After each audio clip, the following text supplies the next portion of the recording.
చరిత్రకారులకి ఆర్కియాలజిస్టులకి కూడా అమరావతి అన్నటువంటిది చాలా ఇంపార్టెంట్. చాలా వాళ్ళు ఇంట్రెస్ట్ కూడా చూపిస్తున్నారు.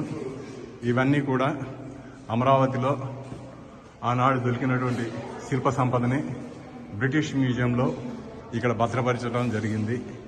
మీరు చూడొచ్చు, అమరావతి స్తూపానికి సంబంధించి 4 వైపులా ఉన్నటువంటి ఈ శిల్ప సంపద ఇక్కడ మీరు జాగ్రత్తగా చూడొచ్చు.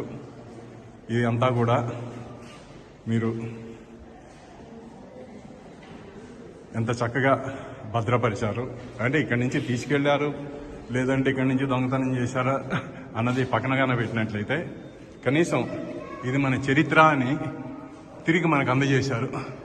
అందుకోసం మనం బ్రిటిష్ వారికి ధన్యవాదాలు చెప్పాలి.